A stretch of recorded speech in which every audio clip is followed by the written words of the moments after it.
دین اسلام کی جتنی بھی تعلیمات ہیں فطرت انسانی کے عین مطابق ہے۔ اللہ تعالیٰ نے جس طرح کا انسان کو بنایا ہے اور جن چیزوں کی اسے ضرورت ہے انہی چیزوں کی تعلیمات کا نام دین اسلام ہے۔ جب ہم دین سے ہٹ کر کوئی کام کرتے ہیں تو اس کا معنی یہ ہوتا ہے کہ ہماری جو ذاتی اپنی فطرت ہے، جو ہمارے جبلی تقاضے ہیں، فطری تقاضے ہیں، ہم ان تقاضوں کی مخالفت کرتے ہیں۔ دین بالکل انسان کی فطرت کے مطابق اسے احکامات دیتا ہے۔ ہماری دینی تعلیمات کا جو بنیادی نقطہ ہے کتاب و سنت میں وہ یہ ہے کہ ہم امت وسط ہیں، ہم درمیانی امت ہیں، افراط و تفریط سے پاک، شدت سے، غلو سے، تنگ نظری سے، ان چیزوں سے پاک، درمیانی اور معتدل امت وسط۔ افراط و تفریط سے پاک ہونا یہ اس امت کی خوبصورتی ہے۔ نہ اس طرف زیادہ جھکا جائے نہ اس طرف زیادہ جھکا جائے، بلکہ دین کا حسن یہ ہے کہ انسان معتدل زندگی گزارے۔ قرآن مجید میں اللہ کریم نے فرمایا وَلَا تَعْتَدُوا، حد سے نہ بڑھو، ان اللہ لا يحب المعتدین، اللہ حد سے بڑھنے والوں کو پسند نہیں کرتا، محبوب نہیں رکھتا۔ اللہ تبارک و تعالی ان لوگوں کو پسند نہیں فرماتا جو اعتدال کا رستہ چھوڑ جاتے ہیں۔ بعض لوگوں کی یہ طبیعت ہوتی ہے کہ وہ اپنی مزاج کے لحاظ سے ہی کبھی اس پلڑے میں جھک جاتے ہیں، کبھی اس پلڑے میں جھک جاتے ہیں۔ کسی سے دوستی ہوئی تو پھر اس قدر زیادہ ہوئی کہ غلو کا شکار ہو گئے، جان بھی حاضر، مال بھی حاضر، سارا کچھ ہی تو ہے، گھر کی باتیں بھی بتا لی، باہر کی بھی بتا لی، کاروبار کی بھی بتا لی، سب اسی کے نام کر دیا۔ لیکن جب اس شخص کے ساتھ اختلاف ہوا تو پھر دوست تو دور کی بات، اسے انسان ماننے سے بھی معاذ اللہ انکاری ہو گئے۔ تو یہ شدت ہے، یہ تناؤ ہے مزاج کا، اس سے انسان کا اخلاقی حسن ضائع ہوتا ہے، اس سے جو انسان کی انسانی خوبصورتی ہے وہ چلی جاتی ہے۔ وہ کسی نے کہا تھا کہ تعلقات جب حد سے گزر جائیں تو غم ملتے ہیں، اس لیے ہم ہر شخص سے کم ملتے ہیں۔ ہم کوشش کرتے ہیں کہ معتدل رہیں، زیادہ آگے بڑھنا ہی نہ پڑے۔ نبی پاک صلی اللہ تعالی علیہ وآلہ وسلم نے ہمیں معتدل دین دیا ہے، اعتدال والا، درمیانہ، اور فرمایا بہترین رستہ درمیانہ رستہ ہے۔ اور نبی پاک علیہ الصلوۃ والسلام نے فرمایا جو درمیانی چال چلتا ہے وہ کبھی تنگ نہیں ہوتا، جو اعتدال کا رستہ اختیار کرتا ہے تکلیف میں نہیں آتا۔ معتدل چلنے والے لوگ جو ہوتے ہیں ان کا بیلنس ہمیشہ ٹھیک رہتا ہے، ان بیلنس نہیں ہوتے۔ تو معتدل زندگی گزاریں، اعتدال پسند بنیں، چیزوں میں شدت نہ لائیں۔ نبی پاک علیہ الصلوۃ والسلام نے فرمایا دین میں بھی غلو نہ کرو، فرمایا تم سے پہلے لوگ غلو کی وجہ سے ہلاک ہو گئے۔ کچھ لوگ غلو کرتے ہیں، چھوڑ دیا جی میں نے سارا کچھ، میرا کوئی تعلق نہیں جی، میں نے نہیں بیاہ کرانا، میرا شادی سے کیا لینا دینا، میں نے گھر چھوڑ دیا جی، اب میں نے تسبیحاں ڈال لی ہیں گلے میں جی، میں اب بس مسجد میں ہی ہوں جی، میں فلانی جگہ۔ دین تو اس کو پسند ہی نہیں کرتا، یہ تو حقوق سے بھاگنے والی بات ہے، شریعت تو اس کو سپورٹ ہی نہیں کرتی۔ اور میں نہ جناب چھوڑ دیا جی میں کچھ نہیں کھاتا جی، بس میں تو روزہ رکھتا ہوں ہر روز، ساری رات اللہ اللہ کرتا ہوں، اس کو پسند نہیں کرتا دین اسلام۔ آپ کو معتدل رہنے کا کہا گیا ہے۔ وہ جو رہبانیت اختیار کر لی تھی یہودیوں نے، عیسائیوں نے، غاروں میں چلے گئے، نکل گئے جنگلوں میں، تو حضور نے فرمایا میرے دین میں کوئی رہبانیت نہیں ہے۔ دین تو کہتا ہے کہ آپ روٹین کے کام کریں، روٹین کے، اور روٹین کے کام ہی صحیح کر کے کریں، اسی میں آپ کو اللہ کی رضا نصیب ہو جائے گی۔ لیکن حضور نے فرمایا جو محنت کر کے روزی کمانے والا اللہ کا دوست ہے، سچا تاجر جو ہوگا اسے اللہ قیامت کے دن نبیوں کے ساتھ جگہ عطا فرمائے گا۔ تو نبی پاک علیہ الصلوۃ والسلام نے تو سپورٹ کر دی، فرمایا جو تو کام کر رہا ہے یہی کرتے کرتے تجھے اللہ کا قرب نصیب ہو جائے، اسی کو صحیح کر کے کر۔ یہ جو غلو ہے، یہ جو شدت پسندی ہے، اس سے منع کیا۔ نبی پاک علیہ الصلوۃ والسلام کے گھر میں 3 صحابہ کرام علیہم رضوان تشریف لے گئے۔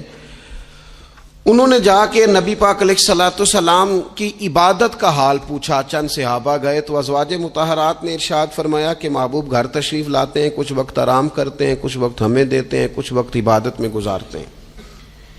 اب وہ تو گئے تھے جا کے یہ معلومات کریں گے اوہو کہ سرور کائنات تو ساری رات اپنے رب کو یاد کرتے ہیں۔ ہمارے ہاں بھی لوگ پیری مریدی کے سلسلے میں جب کہیں جاتے ہیں تو ان کا خیال ہوتا ہے کہ جو پیر صاحب ہوتے ہیں نا جی، نہ وہ روٹی کھائیں، نہ ان کے ہاتھ میں موبائل نظر آئے، نہ وہ ہنسیں، نہ انہوں نے اچھے کپڑے پہنے ہوئے ہوں، بالکل ایک فقیر آدمی، اور جب بھی ہم جائیں نا وہ تھوڑی، اور لوگ کرتے بھی ہیں یہ کام اللہ ماشاء اللہ، لوگوں کو دکھانے کے لیے وقتی طور پر بعض جگہوں پہ یہ سلسلہ ہوتا بھی ہے، لیکن یہ وہ نارمل زندگی نہیں جو ہمیں رسول پاک نے سکھائی ہے، یہ وہ دین نہیں کہ آپ بالکل کٹ گئے اور آپ حیرت انگیز بات کر رہے ہیں اور آپ جناب بالکل دنیا کا آپ سے کوئی تعلق ہی نہیں ہے۔ یہ تو رہبانیت ہے اور اسلام اس کو قبول نہیں کرتا۔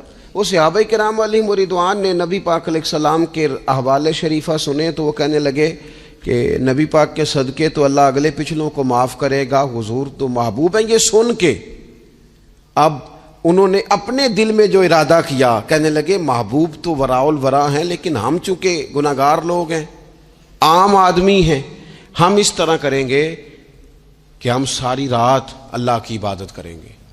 حضور تو محبوب ہے نا، چلو کچھ دیر آرام بھی کرتے ہیں، ہم ساری رات عبادت کریں گے۔ ایک نے کہا کہ بھائی میں تو ہر روز روزہ رکھا کروں گا نفلی۔ تیسرے نے کہا میں شادی نہیں کروں گا، میں ایسے ہی وقت گزاروں گا، تجرد کی زندگی گزاروں گا۔ رسول پاک علیہ السلام کو جب اس بات کی خبر پہنچی تو پتہ حضور نے تبصرہ کیا قربان جائیں، کیا انداز ہے گفتگو کا۔ محبوب فرمانے لگے یہ میں نے کیا سنا ہے کہ میں شادی نہیں کروں گا اور میں ہر روز روزہ رکھوں گا اور میں ساری رات ہی نفل پڑھوں گا، آرام ہی نہیں کروں گا۔ محبوب فرمانے لگے میں تم سب سے زیادہ اللہ کو جانتا ہوں اور میں تم سب سے زیادہ رب سے ڈرتا ہوں۔ حضور فرمانے لگے میں نے تو شادیاں بھی کی ہیں، میرے تو بچے بھی ہیں۔ حضور فرمانے لگے میں تو روزہ بھی رکھتا ہوں اور میں تو نفلی روزے چھوڑتا بھی ہوں۔ محبوب کریم علیہ الصلوۃ والسلام فرمانے لگے میں تو رات کو عبادت بھی کرتا ہوں اور آرام بھی کرتا ہوں۔ اللہ کے رسول صلی اللہ تعالی علیہ وسلم ارشاد فرماتے فرماتے بات کہاں تک لے گئے؟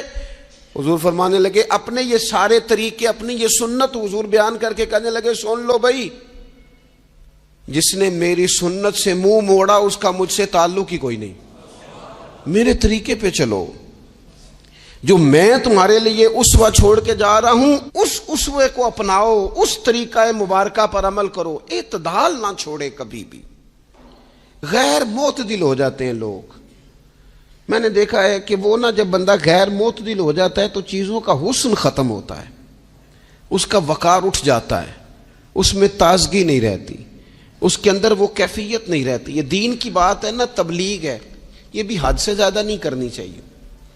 حضرت عبداللہ ابن مسعود رضی اللہ تعالیٰ عنہ سے لوگوں نے کہا تھا ہمارا دل کرتا ہے آپ روز واز کریں، روز تقریر کریں، ہم روز سنیں، تو آپ فرمانے لگے نہیں، ہفتے میں 3 دن بات کروں گا۔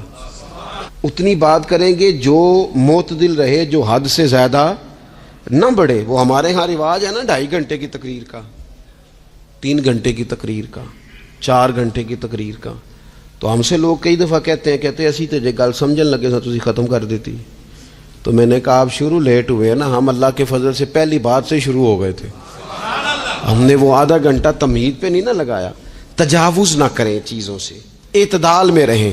دیکھیے اسلام ہمیں یہ کہتا ہے کہ تم کھانا کھاؤ، کلو وشربو، کھاؤ بھی پیو بھی، تمام جائز چیزیں کھانے کی اجازت ہے، لیکن نبی پاک علیہ السلام نے فرمایا کمر سیدھی رکھنے کے لیے کھاؤ، اور جب تمہارا بڑا جی چاہے نا پیٹ بھر کے کھانے کو تو کریم فرمانے لگے پھر بھی 3 حصے کرو کھانے کے، ایک حصے میں ہوا ہو، ایک میں پانی ہو اور ایک میں خوراک ہو۔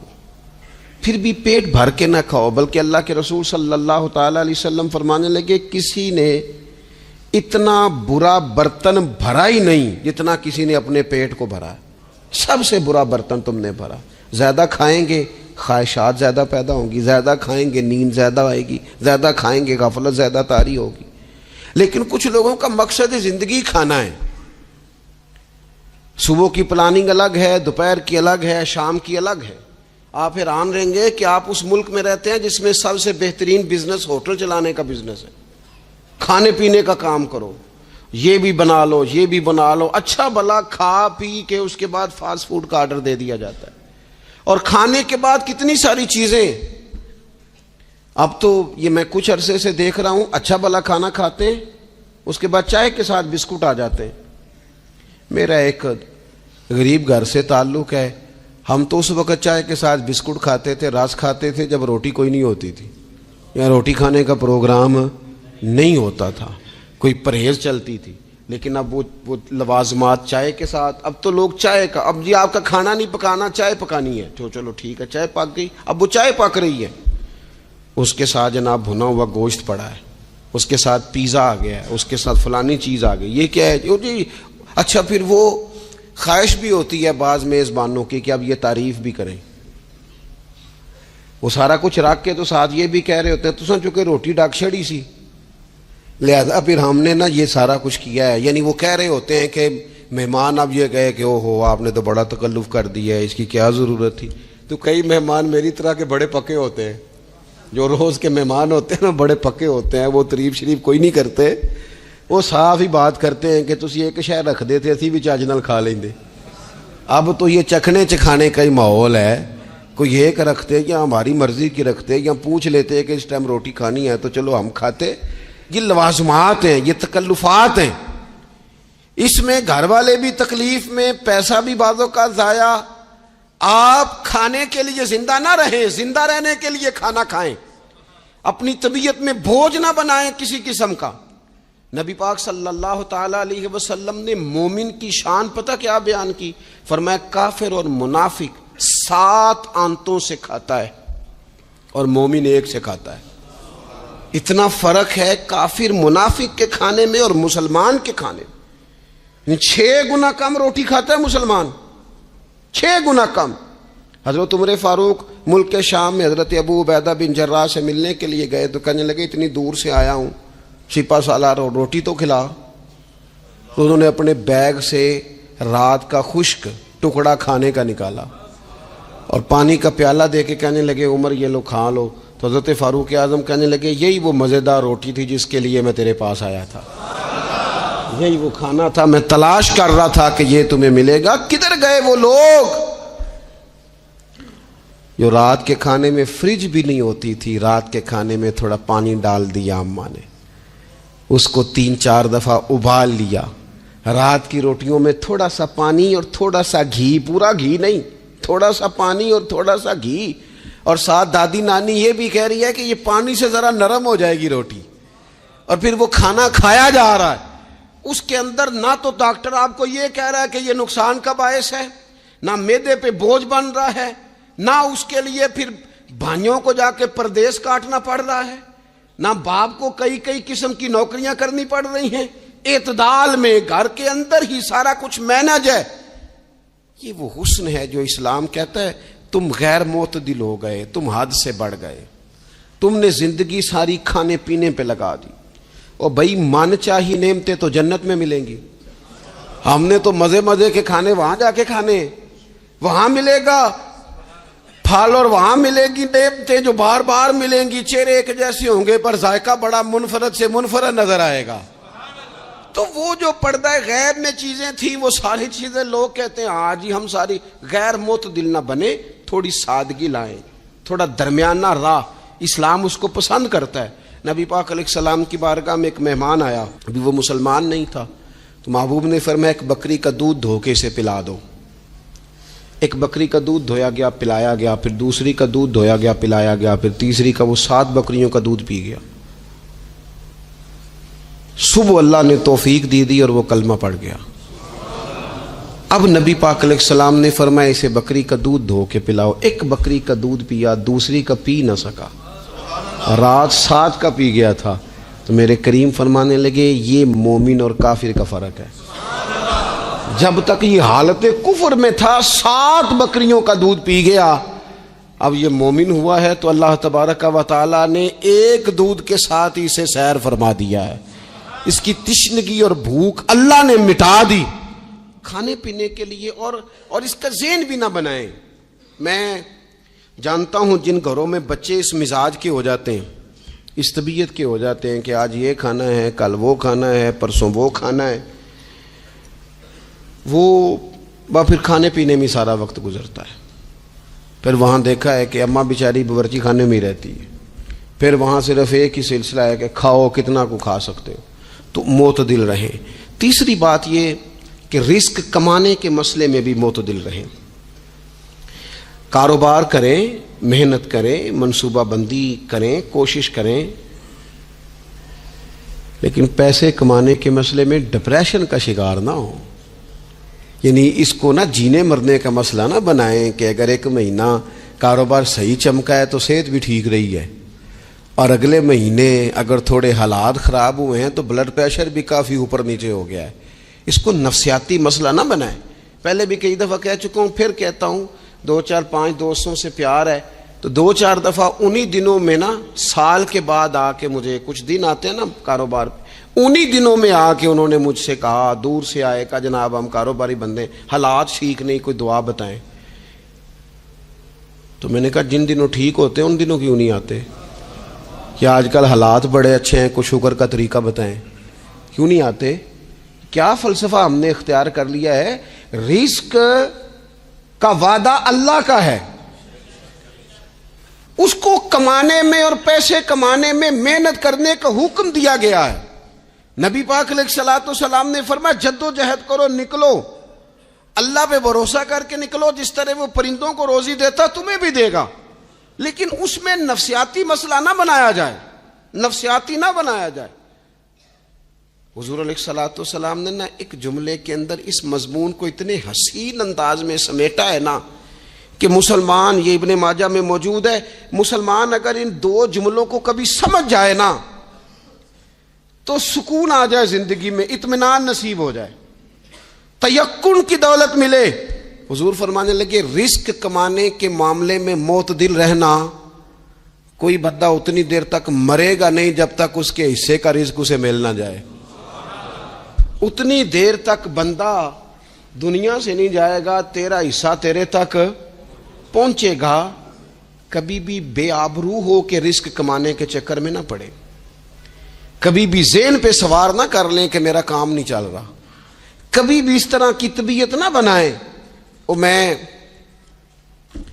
تھوڑی دیر پہلے عرض کر رہا تھا کہ ایک بزرگ نے نا 2 کنجوس لوگوں کو پہلے بلایا, کنجوس آدمی تھے اللہ ماشاء اللہ. تو ان کے سامنے کھانا رکھا, کھانا بڑا بہترین اعلیٰ کوالٹی کا, لیکن ان سے کہا کہ جناب ہم نے نا ایک سبق لینا ہے آپ سے, تو کھانا تو آپ کو ملے گا اور آپ کی مرضی کا پکایا ہے, پر کھانے کا طریقہ ہمارا ہے.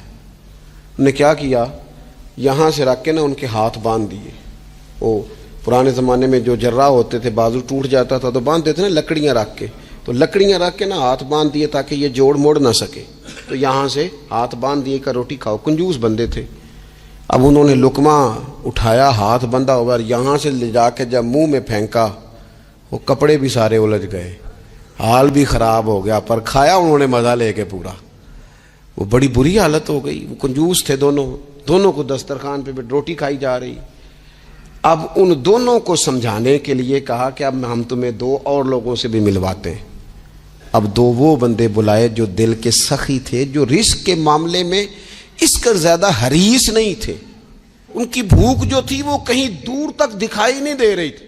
انہوں نے کہا جناب ادھر آئیں آپ دونوں بھی. ان کے بھی ہاتھ باندھ دیے گئے. کہا آپ نے روٹی کھانی ہے, آپ نفیس لوگ ہیں, ناراض نہ ہوئیے گا, سخی بندے ہیں, پر کھانا آپ نے کھانا ہے, اور ہماری مجبوری ہے, ہم نے آپ کے ہاتھ باندھ کے روٹی دینی ہے آپ کو. وہ 2 بندے بھی آمنے سامنے بٹھا دیے گئے, کھانا چن دیا گیا, ہاتھ یہاں سے باندھ دیے گئے, لیکن وہ سخی تھے. انہوں نے کہا جناب کوئی مسئلہ نہیں، اللہ تعالیٰ توفیق دے گا۔ انہوں نے کیا کیا، وہ لقمہ لگاتے اور ایک دوسرے کے منہ میں ڈالنا شروع کر دیتے، کھانا بھی کھا لیا، کپڑے بھی بچ گئے، نفاست بھی قائم رہ گئی، اور کسی قسم کی کوئی پریشانی آئی، کام خاصا مشکل ہے کسی کے منہ میں لقمہ دینا، کام بڑا مشکل ہے، یعنی کھانا آ جائے، پک جائے، پاس پہنچ جائے، اور پھر اسے توڑ کے بنا کے اتنی محنت کر کے دے کسی کے منہ میں دینا، لیکن یہ دے کے دیکھو کپڑے بچ جائیں گے انشاءاللہ، نفاست نظر آئے گی، حسن نظر آئے گا، خوبصورتی نظر آئے گی، اس میں لطافت محسوس ہوگی، اس میں لگے گا کہ یہ بندہ ایسا ہے جسے اللہ تعالیٰ نے اپنے فضل سے عطا فرمایا ہے۔ تو غیر معتدل طریقہ بندے کو رسوا کر دیتا ہے، رسوا کر دیتا ہے، وہ مال کمانے تو نکلتا ہے لیکن وہ کمزور ہو جاتا ہے، اس کا مزاج اور طرح کا ہو جاتا ہے۔ میں نے دیکھا ہے، وہ جناب ساری دنیا چھٹی پہ ہے لیکن اس نے کہا چلو آج میں دکان کھول لیتا ہوں، گاہک کہیں بھی نہیں آئے گا تو چلو سارے آج مجھے مل جائیں گے۔ ایسا نہیں ہوتا، رزق اللہ نے تقسیم فرمایا ہے، اور جس کا ہے وہ اس تک پہنچ جاتا ہے۔ تو غیر معتدل طریقہ اور رسوائی والا طریقہ کبھی بھی اختیار، اسی طرح کا معاملہ سخاوت میں ہے۔ نبی پاک علیہ الصلوۃ والسلام نے فرمایا کہ جب صبح دن چڑھتا ہے تو فرشتے دعا کرتے ہیں، کہتے ہیں یا اللہ سخی کو زیادہ عطا فرما، اسے زیادہ دے۔ حضور فرماتے ہیں جو سخی ہوتا ہے نا، یہ لوگوں کے بھی قریب ہوتا ہے، اللہ تعالیٰ کے بھی قریب ہوتا ہے، اور جنت کے بھی قریب ہوتا ہے۔ اور یہ جو کنجوس ہوتا ہے یہ لوگوں سے بھی دور ہوتا ہے، اللہ تعالیٰ سے بھی دور ہو جاتا ہے، جنت سے بھی دور ہو جاتا ہے۔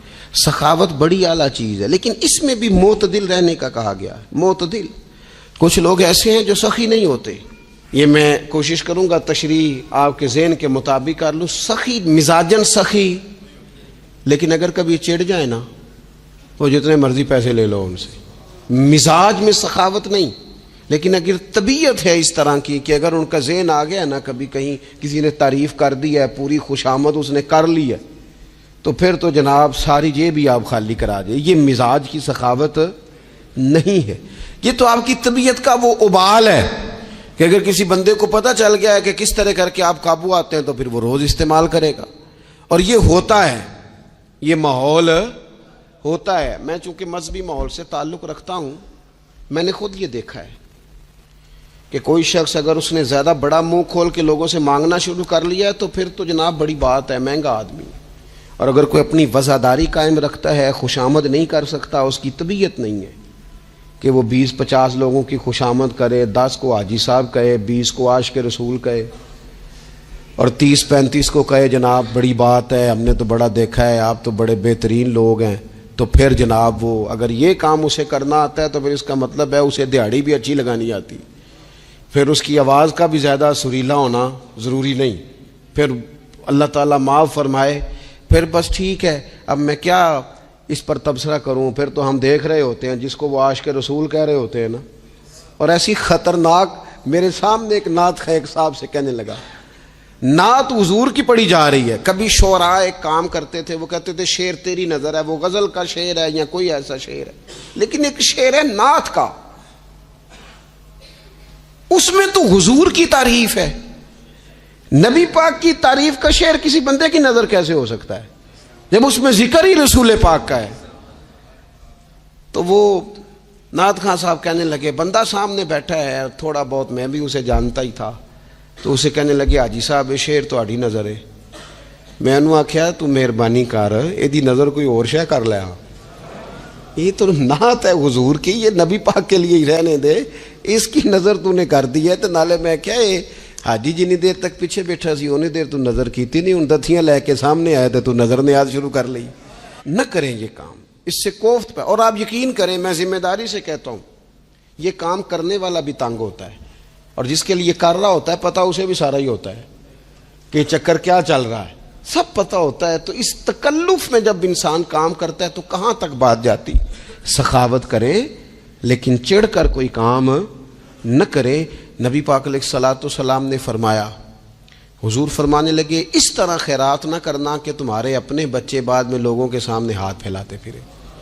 حضرت سعد بن ابی وقاص رضی اللہ تعالیٰ عنہ نے عرض کیا تھا، یا رسول اللہ صلی اللہ تعالی علیہ وسلم میں سارا مال اللہ کی راہ میں خیرات کرنا چاہتا ہوں، میری ایک ہی بیٹی ہے، میں چاہتا ہوں سارا اللہ کے راستے میں دے دوں۔ تو حضور فرمانے لگے نہیں بھائی تو چوتھا حصہ دے، 3 حصے اپنی بچی کے لیے، بیویوں کے لیے، باقیوں کے لیے رکھ لے، لیکن تو یہ کام نہ کر۔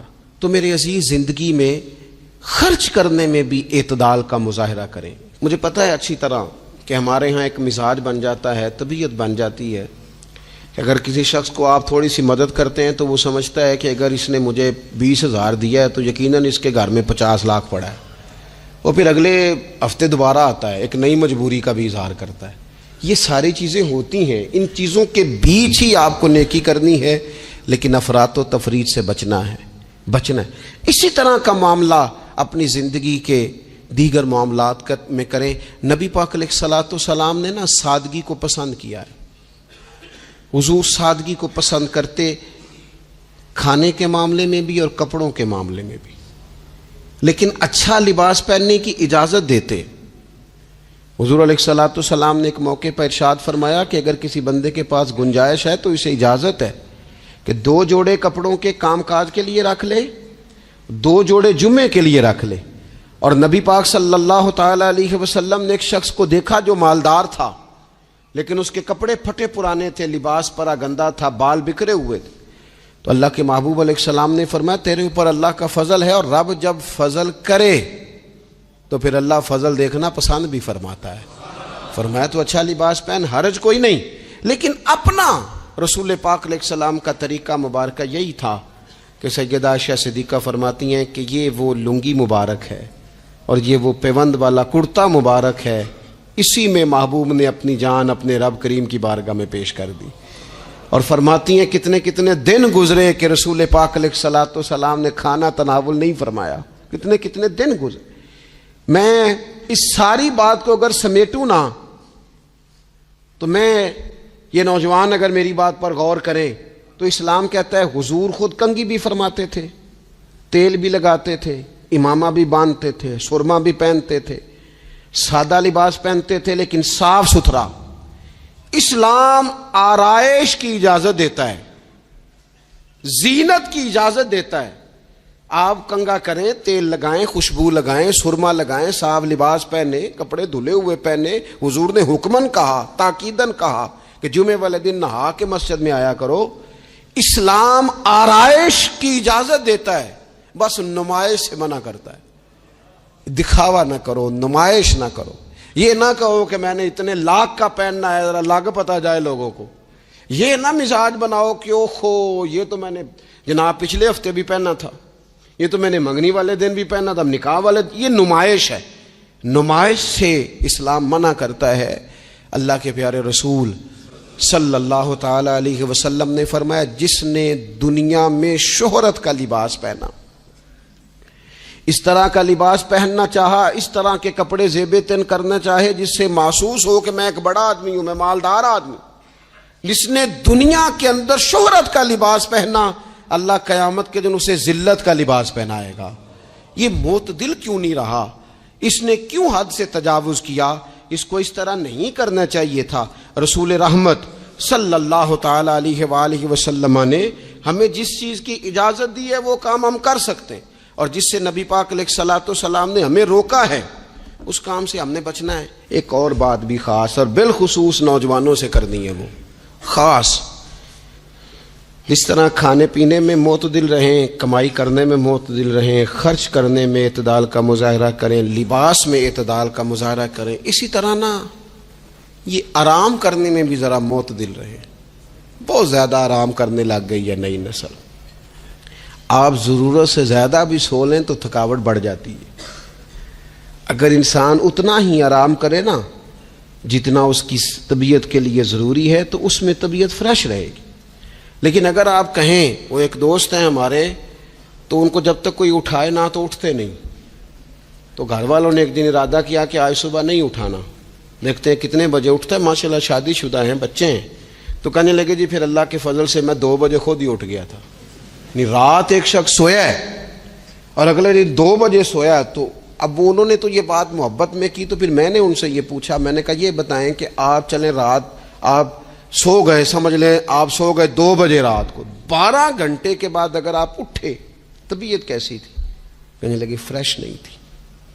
میں نے کہا فریش تبھی ہوتی ہے اگر آپ فجر میں اٹھ کے وضو کر کے نماز پڑھتے، فریش یہ تبھی ہوتی ہے اگر آپ سحری آپ اپنی روٹین کے مطابق اٹھتے اور اپنی ڈیوٹی پہ جاتے، واپس آتے اور تھک کے سوتے۔ بہت زیادہ آرام پسندی، اور جب سے یہ ساتھ موبائل اٹیچ ہوا ہے، ایک کونا مل جائے، ایک تکیہ مل جائے اور موبائل کی بیٹری موجود ہو اور سروسز اس کی ساری ٹھیک ہو، پھر ہمیں آواز کوئی نہ دے۔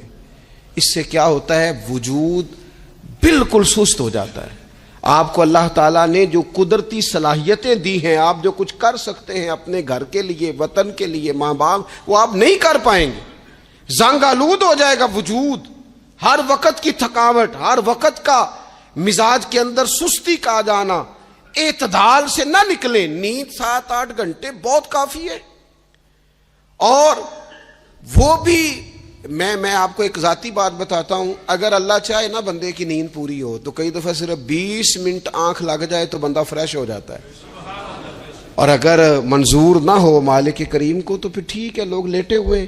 اللہ کے پیارے رسول صلی اللہ تعالی علیہ وسلم نا بہت زیادہ آرام طلبی کو پسند نہیں کرتے، مسلسل جد و جہد۔ گھر آئے، کچھ دیر آرام کیا، نماز شروع کر لی، حضور تہجد میں اٹھ گئے، پھر حضور فجر میں اٹھ گئے، دوپہر میں تھوڑا سا آرام فرماتے تاکہ رات کو بیدار رہنا آسان ہو، لیکن بہت آرام پسندی۔ ہمارے حضرت صاحب فرمایا کرتے تھے زمین کے اوپر کام، نیچے جا کے آرام۔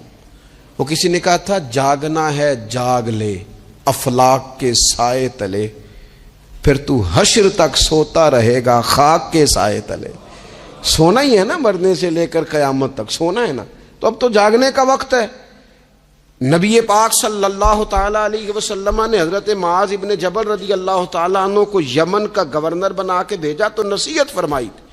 حضور علیہ الصلوۃ والسلام نے فرمایا تھا تمہیں گورنر بنا کے بھیج رہا ہوں، عیش کوشی سے بچنا۔ حضور فرمانے لگے اللہ کے بندے آرام طلب نہیں ہوتے، رب کے بندے تو محنت کرنے والے ہوتے ہیں، جد و جہد۔ وہاں جا کے عیش کوشی سے بچنا، یہ مسند امام احمد بن حنبل میں موجود ہے۔ یہ جو آرام ہے نا، ہمیں بلائے کوئی نہ، آواز کوئی نہ دے، وہاں مرضی سے اب تو چھٹی ہے جی، اب تو میں نے سویرے اٹھنا ہی نہیں۔ او بھائی ڈھیر سارے کام ہیں جو چھٹی والے دن کرنے کے، ڈھیر ساری ذمہ داریاں ہیں جو چھٹی والے دن پوری کرنے کی۔ اپنی زندگی سے، اپنے وجود سے کچھ نفع لیں، ایسا نہ ہو کہ یہ بیکار ہو جائے۔ لیکن اگر زندگی صرف اور صرف کھانے پینے میں، لباس پہننے میں اور باتیں کرنے میں لگ جائے تو پھر تو آپ بیکار ہو جائیں گے۔ پھر تو محسوس ہوگا کہ جیسے انسان نہ خوابوں کی دنیا میں زندہ ہے، باتوں کے ساتھ اپنے دل کو مطمئن کرتا ہے۔ اس نے اچھا لباس پہن لیا ہے، بس آئینے میں اپنے آپ کو دیکھ کے خوش ہوتا رہتا ہے، طرح طرح کے کھانے منگاتا رہتا ہے، بس زبان کے ذائقے پورا کرتا رہتا ہے۔ امام طبرانی حدیث لائے ہیں، رسول پاک صلی اللہ تعالی علیہ وسلم نے فرمایا میری امت میں ایسے لوگ آئیں گے جو رنگ برنگے کھانے کھائیں گے، انواع و اقسام کے مشروبات استعمال کریں گے، طرح طرح کی زیب و زینت کریں گے، اور منہ پھاڑ پھاڑ کے باتیں کریں گے، منہ کھول کھول کے گفتگو کریں گے۔ حضور نے پتہ کیا فرمایا؟ فرمایا یہ میری امت کے بدترین لوگ ہیں، یہ بدترین لوگ ہیں جن کا مقصود ہی صرف لباس پہننا ہے، مقصود ہی صرف کھانے کھانا ہے، مقصود ہی منہ کھول کھول کے باتیں کرنی ہے۔ ان لذات میں جو لوگ پوری طرح الجھ گئے، کوئی خیر کا کام ہی نہ کر سکے، کوئی مقصد زندگی کی طرف ہی نہ بڑھ سکے، یہ بدترین لوگ ہیں۔ عزیز دوستو، ان 3 چیزوں میں ڈھیر سارے لوگ، اللہ تعالیٰ معاف کرے اللہ ماشاء اللہ، اللہ سب کو محفوظ رکھے، اپنی زندگی کو ضائع کرتے دکھائی دیتے ہیں۔ یا تو کھانے پینے کا شوق ہے، یا لباس کی زیب و زینت کی طرف توجہ ہے، یا بس نشستن گفتن برخاستن بیٹھے ہیں اور باتیں کی ہیں اور اٹھے اور اتنی باتیں کی ہیں، اتنی باتیں کی ہیں، اس میں بھی کوئی اعتدال نہیں۔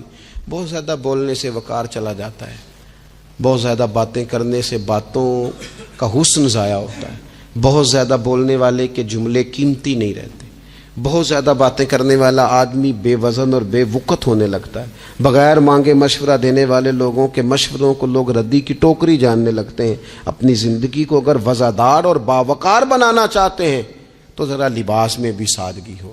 اللہ کی ہر نعمت خوش دلی سے استعمال کی جائے. سادہ کھانا بھی ملے تو رب کی عطا سمجھ کے رغبت کے ساتھ شوق کے ساتھ اسے استعمال کیا جائے. مجلس میں بیٹھا جائے تو سیکھنے کی کوشش کی جائے, دوسروں کی باتوں کو سنا جائے. اللہ تعالیٰ نے نا کان 2 دیے ہیں, زبان 1 دی ہے. معنی کیا ہے؟ ڈبل سننا چاہیے اور سنگل بولنا چاہیے. 2 گنا سنیں اور اس سے آدھی گفتگو کریں. اور ہمارے حضرت تو فرمایا کرتے تھے اپنے جملوں کو چھوٹا کرو. جو بات تھوڑے جملوں میں کہی جا سکتی ہے اسے لمبے جملوں میں نہ کہو. ہر بات کی وضاحت کرنا اور ہر بات کا پس منظر بیان کرنا اور بات کو اتنا لمبا کر دینا کہ اصل بات ہی اس میں سے رہ جائے, بیچ میں سے مدعا ہی ختم ہو جائے, آنے کا مقصد ہی کسی کو سمجھ میں نہ آئے, اس سے بھی انسان اعتدال کا رستہ چھوڑتا ہے. تو فرمایا ولا تعتدوا, حد سے نہ بڑھو. ان اللہ لا يحب المعتدین, اللہ حد سے بڑھنے والوں کو پسند نہیں کرتا. اللہ تبارک و تعالی ہمیں دین کا جو حسن ہے اعتدال. بلے شالوں کی ہنس کے یار منا لیں دے,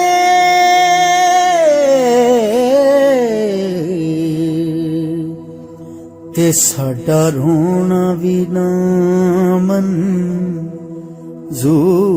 ہویا, منظور ہویا.